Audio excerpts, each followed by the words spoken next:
ഇതിപ്പോ സ്നാപ്ചാറ്റിന്റെ കാലമാണല്ലോ. എവിടെ പോയാലും വന്നാലും ഒരു സ്നാപ്പ് എടുക്കുക, അത് ഫ്രണ്ട്സിന് അയക്കുക, അത് നിർബന്ധം. പക്ഷേ ജെൻസികളുടെ ഈ ഇഷ്ട ആപ്ലിക്കേഷനിൽ ഒരു മുട്ടൻ പണി വരുന്നുണ്ട്. എന്താണെന്നല്ലേ? കഴിഞ്ഞ 12 വർഷമായി മെമ്മറീസ് എന്നുള്ള സ്നാപ്ചാറ്റിലെ ഫീച്ചറിന് ഇനി വലിയ വില നൽകേണ്ടി വരും.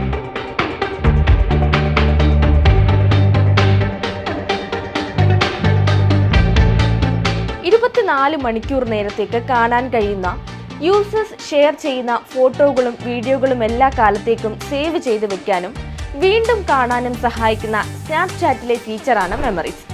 സ്നാപ്ചാറ്റ് തുടങ്ങിയ കാലം മുതൽ തന്നെ ഈ ഫീച്ചർ സൗജന്യമാണ്. എന്നാൽ ഇനി മുതൽ ഗൂഗിൾ ക്ലൗഡ്, ഐക്ലൗഡ് എന്നിവയുടെ സ്റ്റോറേജിന് പണം നൽകുന്നത് പോലെ സ്നാപ്ചാറ്റിലെ മെമ്മറീസിന്റെ സ്റ്റോറേജിനും പണം നൽകേണ്ടി വരും. 5GB സ്റ്റോറേജ് വരെ മാത്രമേ സൗജന്യമായി ഇനി ഉപയോഗിക്കാൻ കഴിയുകയുള്ളൂ. വർഷങ്ങളായി സൗജന്യമായി നൽകിയിരുന്ന സേവനത്തിന് പെട്ടെന്ന് ഒരു സുപ്രഭാതത്തിൽ പൈസ നൽകണമെന്ന സ്നാപ്ചാറ്റിന്റെ നിലപാടിനെതിരെ ഉപഭോക്താക്കളിൽ നിന്ന് ശക്തമായ പ്രതിഷേധവും ഉയരുന്നുണ്ട്. പലരും വർഷങ്ങളായിട്ടുള്ള തങ്ങളുടെ ഓർമ്മകളുടെ ഫോട്ടോകളും വീഡിയോകളും ഈ ആപ്പിലാണ് സൂക്ഷിച്ചിരിക്കുന്നത്. പുതിയൊരു മാറ്റം വരുന്നത് കൊണ്ട് ഇതൊന്നും നഷ്ടപ്പെട്ടൊന്നും പോകത്തില്ല. ഇവ നമ്മുടെ ഫോണിലേക്കോ അല്ലെങ്കിൽ മറ്റൊരു ക്ലൗഡ് സ്റ്റോറേജിലേക്കോ മാറ്റുന്നതിനുള്ള അവസരം ആപ്പ് നൽകുന്നുണ്ട്. വർഷങ്ങളായുള്ള ഡേറ്റ ഡൗൺലോഡ് ചെയ്യുക എന്നത് പ്രയാസമേറിയ കാര്യമാണെന്നുള്ള വിമർശനങ്ങളെ സ്നാപ്ചാറ്റ് വകവെക്കുന്നില്ല.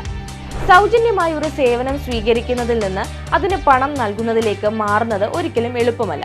പക്ഷേ മെമ്മറികൾ ഉപയോഗിച്ച് ഞങ്ങൾ നൽകുന്ന മൂല്യം നിങ്ങൾ വിലമതിക്കുമെന്ന് ഞങ്ങൾ പ്രതീക്ഷിക്കുന്നുവെന്നാണ് മാറ്റത്തെ പറ്റിയുള്ള സ്നാപ്ചാറ്റിന്റെ പ്രതികരണം. 100GB, 256GB, 5TB എന്നിങ്ങനെയുള്ള സ്റ്റോറേജ് പ്ലാനുകളാണ് സ്നാപ്ചാറ്റ് ഇപ്പോൾ നൽകുന്നത്. 100GB സ്റ്റോറേജിന് പ്രതിമാസം $1.99 അഥവാ ഏകദേശം 165 രൂപയും 256GBക്ക് ഏകദേശം $4 അഥവാ പ്രതിമാസം 330 രൂപയും 5TB സ്റ്റോറേജ് പ്ലാനിന് $15.99 അഥവാ പ്രതിമാസം 1400 രൂപയുമാകും ചെലവ് വരുന്നതെന്നാണ് റിപ്പോർട്ടുകളുള്ളത്.